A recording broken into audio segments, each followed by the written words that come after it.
Hello everyone, welcome to the Not Normal Investors channel. My name's Rob and I'm not normal, and I consider it a bloody privilege nowadays to say that I'm not normal.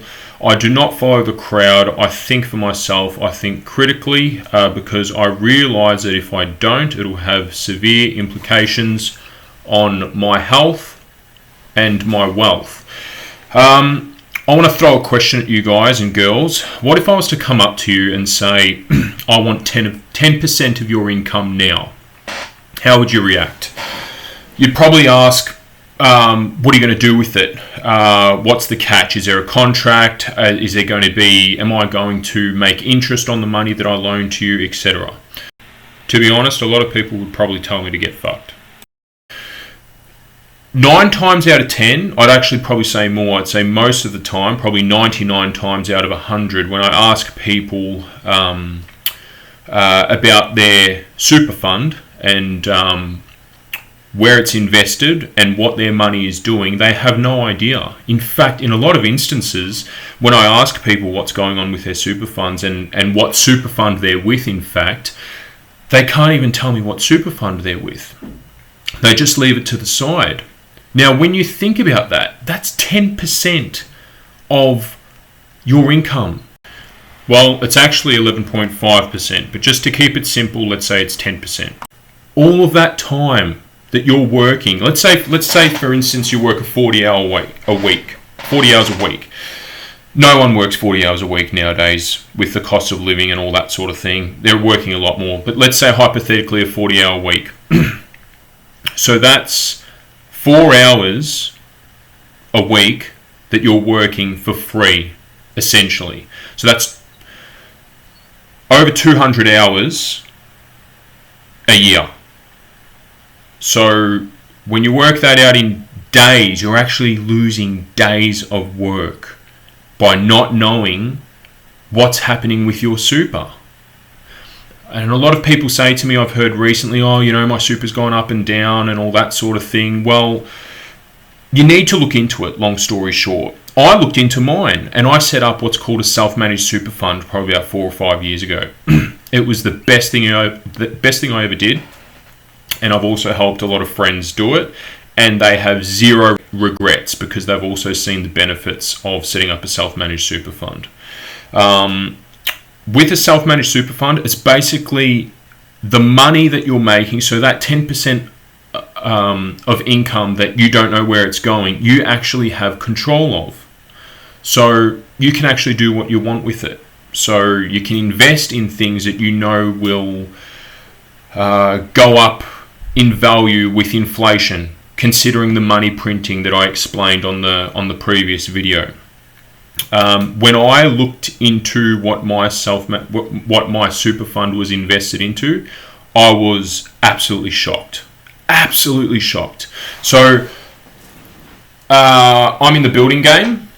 So I was with a prominent superannuation company in the building game. And when I looked into it, there was a company, I can't name names, obviously, but there was a company, an Australian company, that owned the super fund that I was with, okay?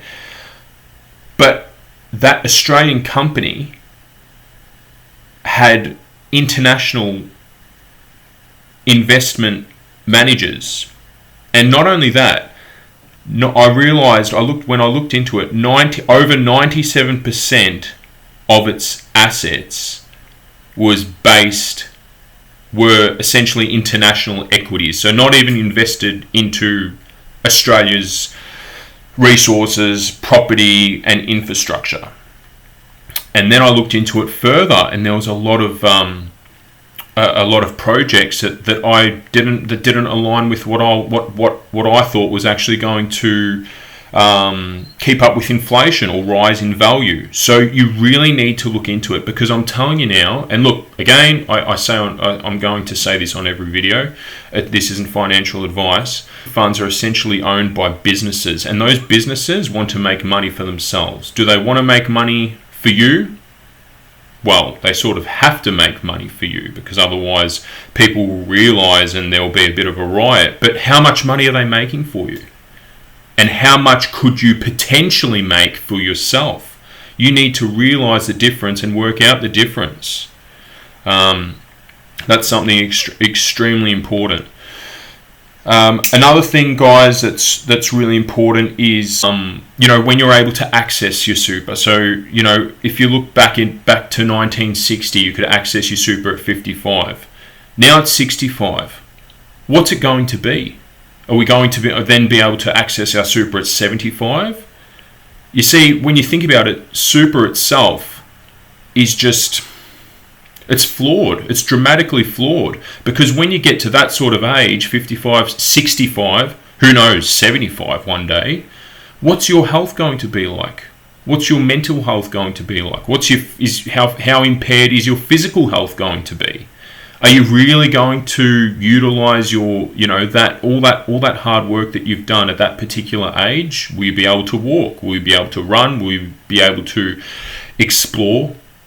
Go on flights overseas, whatever it happens to be. So again, this is something they don't teach you at school. And, there's ways where you don't have to pay super. You can set up a business. And they won't teach you this sort of thing, but you can set up a business. You can be a sole trader. You can set up a company. And you don't even need to pay super. So what that means is the money that you make, you can actually deploy that now and ride the inflation wave in the present, and then realize the benefits in the present instead of having to wait till 65 to realize those benefits. So there's a company that I used to set up a self-managed super fund, and it's extremely easy. I cannot tell you how easy it is. They're called eSuper Fund. I'm going to leave a link at the bottom of this video, and I strongly advise you look into it and look into the benefits. Like I said, it's been extraordinarily rewarding for me, and every single person I've referred onto it, it's been extremely rewarding, because I believe in the next few years, 3, 4, 5 years, your super is going to be dead. Like, that's, you might have $100,000, but by $200,000, $300,000, but by that particular stage, a Big Mac meal is going to cost $50 with the inflation that we have coming in. The average house price in Melbourne, for instance, they're anticipating by 2030 to be 1.6 million. eSuper Fund is the company. Essentially, I'm going to very quickly go through how easy it is to set up. You click on the link. There's a whole bunch of forms you need to populate. After you populate those forms, you send them back, and then they send them to your superannuation fund. The tricky part is getting your money out of your current superannuation fund. So for me, it took me 3 months. And I started losing it probably the second month in. What had happened is they continually asked me to populate new forms. So I said, listen, have you got all the forms? And they said yes. Then a week later, oh, you need to populate this. Then another week later, oh, you need to populate that. So I continued continually populating forms. Long story short, about 2.5 months in, they said, oh, listen, we don't accept the forms that you've populated. You need to print them all out again and sign them and populate them by hand. What I mean populate, I obviously mean just fill in the forms by hand and then send it in via post, which was absolutely infuriating considering the amount of time it took. It was just absolutely ridiculous and nonsensical. So I ended up doing that regardless, and then what happens is your self-managed super fund will set up. It's just like a bank account.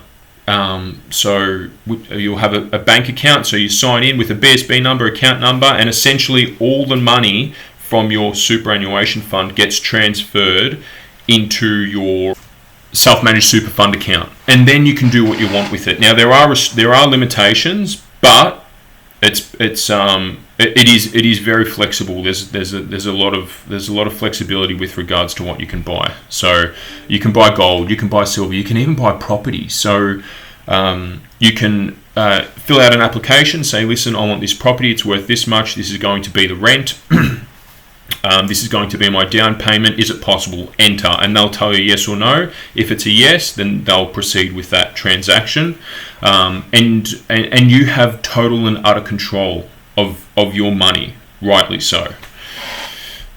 So guys and girls, I'll just quickly touch on gold and silver at the moment.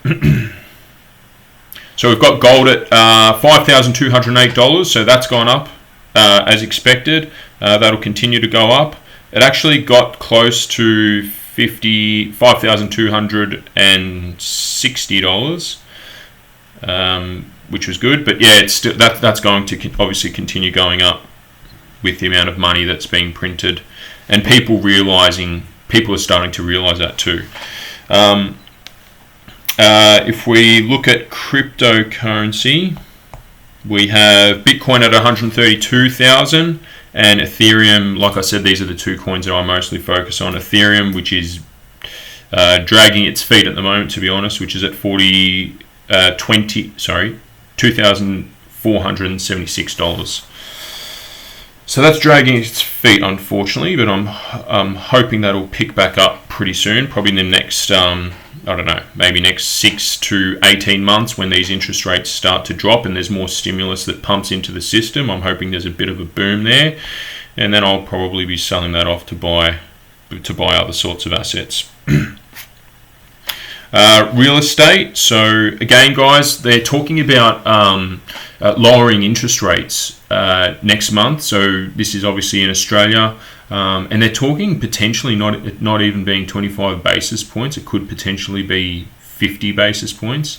So we can obviously imagine what that's going to do to the system. Once that happens, there's just going to be more demand. There will probably be more stimulus printed.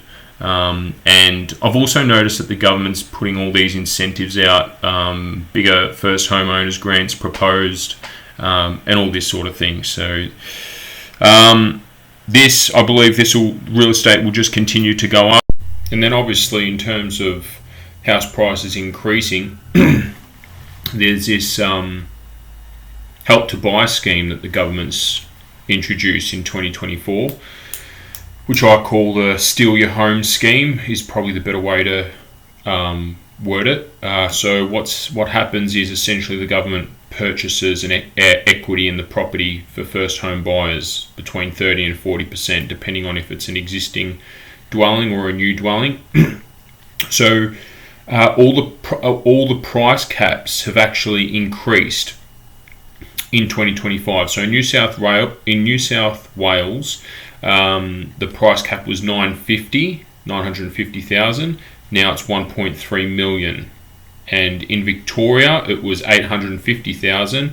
Now it's 950,000.